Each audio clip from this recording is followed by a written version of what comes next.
Hello YouTube and welcome back to the FIFA 17 Sunderland Career Mode. This is episode 31 here as we start the episode off with a trip to the Etihad against Manchester City. Obviously the last game was titled versus London and Manchester Part 1. This is obviously Part 2 as once again all three games in the episode will be against sides from Manchester. So anyway, as you can see, I stupidly had the controller down here. They were able to get the ball. We won it back eventually when I realized what I'd done. It was a throw in to Manchester City here, and they get the ball thrown in. Kapuska gets the ball intercepted, but it does fall to one of their players. Zabaleta is able to throw it in here to Gundogan. He flicks it on. It's given to Yaya Toure. He has a chance. He's tackled by Ndong. Clichy picks the ball up, has a chance, runs at the defense, gives it to Fernando, who hits the post, and somehow Sergi Gomez is able to get back and clear that off the line before the attacking player is able to get there. So anyway, Fernando then has a pass intercepted before Corchia gives the ball away poorly. Royce has it, beats Ndong, gives it out to Gundogan. Gundogan then gives it eventually, after getting past Fazio, to Yaya Toure. Toure is then able to give it to Fernando. He hits the post. It's whipped back in by Royce, and Fernando is able to flick the header into the top right-hand corner of the goal past Manone. No chance for him. Royce was the first one to get to the ball, whipped it in first time, and a good header by Fernando, who did probably deserve a goal after hitting the post twice in this first half. But anyway, they've got a chance here to get the ball close to the box. Zabaleta then gives it to Fernando as we're trying to push them back, forcing the error. Erzan Tufan makes the tackle here, gives it through to Borini. Borini then runs at the defense. He pulls it back eventually to Callum Wilson, who puts it out wide to Kaputska. Kaputska runs past a couple of players, has a strike, has the shot saved. It's pulled back to Gray, who controls it on his chest and somehow puts that wide. I believe that was a sitter. Well, that was a mistake, sorry. The editing was not very good there. I was meant to trim a clip to make it go from the start of the second half, but sorry, I was unable to do that, as that looks pretty poor now. But anyway, I'm not sure how Gray was able to miss that chance. He took it down really well on his chest, but put it well wide. And then you can see we get the second half underway here, just trying to get back into this game. Andre Gray gives it to Ndong. We're just trying to pass it about here straight from kickoff, as we believe we were a little unfortunate to not be going in level because of that chance. But anyway, they get the ball here. Marco Royce down the left-hand side, gets the ball, gives it to Gundogan, who puts it into the goal, off both posts and into the back of the net. So after having a really good chance just before halftime, after Man City weren't too dominant in the first half, they do make it 2-0. And Manone really once again had no chance. The defense was pretty poor, and an easy finish, but well, not an easy finish, a pretty decent finish by Gundogan to put it in off the right hand post, off the left hand post, and into the back of the net. But anyway, about 10 minutes into the second half now, they're trying to come forward again here. Gundogan once again to Fernando, through to Marco Royce, poor defending again, and Marco Royce is able to put it past Manone to make it 3-0. Not celebrating too much was a bit strange, but anyway, you can see it's 3-0, so what's the real need to celebrate too much? But it could show, actually no, I'll just leave it at that. But anyway, we're trying to come forward here. Corchia puts it through to Callum Wilson.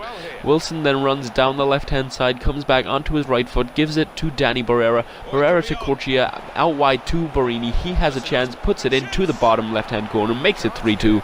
And gets us back into this game a little bit. 25 minutes to go, 1 goal back, only a 2-goal deficit now separating the two sides, as we can try and get a little bit of something out of this game. So a good finish by Borini to make it 3-1, and we're just going to try and get into this game if we had a chance. But as you can see here, it's the 90th minute into added time here. Sane is bringing it forward. They try and get it into the box.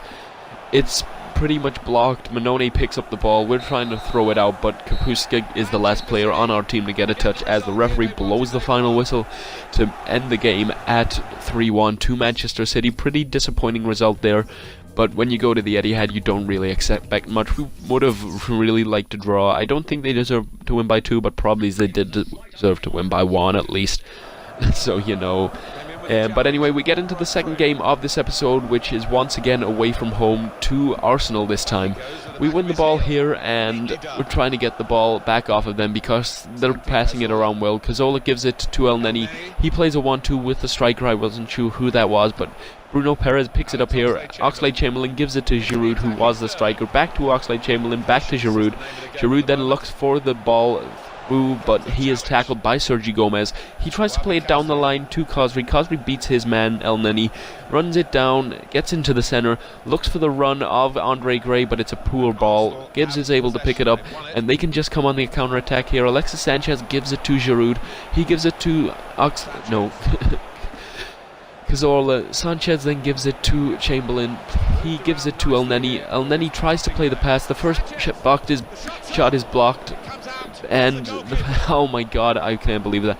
The first pass is blocked, then it comes back to him. He gives it to Sanchez. He had a shot that was well saved, and then it came to him once again, and Manone produced a double save. And as you can see here, once again, another great save by Manone to keep this clean sheet intact as it is.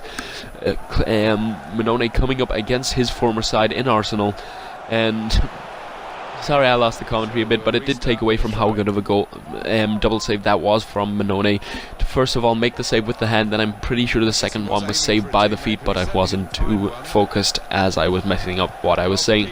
So they're trying to get another chance here. Oxlade-Chamberlain's trying to run it in. He is not able to be tackled. He keeps going. He has a shot. It's blocked by Craig Farrell, and they get another corner here, which will be whipped in by Santi Cazorla. He just lining up this corner kick, whips it in towards Gabriel, who has his header cleared off of the line by Declan John. Brilliant defending by him to keep the game at 0-0. So we're doing pretty well to keep it at 0-0 here. As you can see, I brought Gray off for Wood, and then you can see we chip it over the top. Borja Baston through. He is stupidly brought down by Aaron Ramsey. Arsenal were pushing a lot of players forward. We were able to catch them out on the counter-attack after just making the substitution. And because they had that many players forward, Ramsey was the player back, and we had a chance here. Borja Baston with the penalty against Arsenal, going right and into the back of the net. Borja Baston with his first goal for the club, sending the keeper the wrong way. Great penalty by him after winning it himself. I probably would have looked to give it to Cohen Wood, like the ball, if he hadn't been fouled, but he was fouled by Ramsey, who had no chance of getting the ball from sliding in, and he just decided to anyway. We got the penalty though, not really complaining about that, as it ended up being the goal that, as you will see, wins us the game, as this is how this game is going to finish, as it's coming to an end here.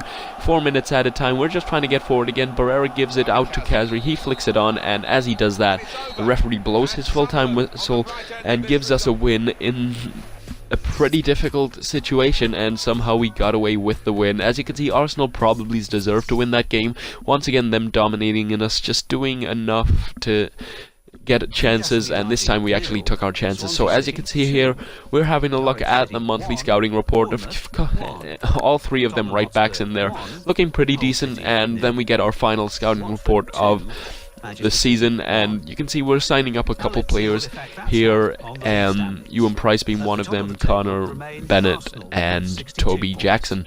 So that's the last three players we will be bringing in on youth scouting this season. And as you can see, we're just going down squad report once again before the final game of this episode, which will be at home to Tottenham Hotspur. Just looking at a few players growing quite well. Obviously the player went up 10 as we tried to complete the objective with him, which failed, but Mathis and Farrell both going up by 5, Cifuentes up by 5, just a few players growing pretty well, and some of the older players still going up by a few. Cohen Wood going up by a couple, Cam Ward going up by 4, Defoe obviously decreasing quite well, but, well, I say well, pretty badly, but I think Manone's reactions went up by 5, which is pretty much the reason why he has been increasing, and I think I'm going to start training him just to try and get him up well, and hopefully he'll be our first choice keeper, probably as long as we're at Sunderland, or at least until he retires. So anyway, Tottenham get the first chance here. Eriksson picks it up and puts it in off the left hand post. And just like in real life, it's pretty much a given that Eriksen is always going to score against Sunderland. He scores against us a lot, and pretty much he's scored a lot of the times he plays against us. He's just pretty good when it comes to playing against Sunderland, as if he's not good anyway. But he's a great player, and he put Tottenham 1-0 in the lead. Pretty poor defending anyway, but I'm sick of saying that this season, or any way through any of my career modes, as I'm not very good at defending. But anyway, we're trying to get forward here. Farrell slid tackled it to Tufan. It's given to Baston. He wins the ball, gives it to Kazri, and Kazri is able to run on the outside and put it in with his left foot. Great ball by Borja Baston, and Kazri is able to put it in off the left-hand post, so this time us scoring off the post to make it 1-1, sorry. And as you can see here, 20 minutes into the second half, they're trying to come forward. McCarthy gives it out to Walker. A couple of chances where it could have been fouls there. Djilabadji wins it, gives it to Quades. Eriksen had the strike, it was saved, and it came to Heung-min Son with the right-footed volley to put it past Manone, who was already dove one way. It was a little surprising, but when I looked at the team sheets, because of how much forward Quades was getting in this game, they'd actually brought him on at right midfield. In the first half, they had a player injured, I think it was Lamela, and they actually mustn't have had a right winger on the bench, and they brought Quades on to play right wing. As you can see, he is there now.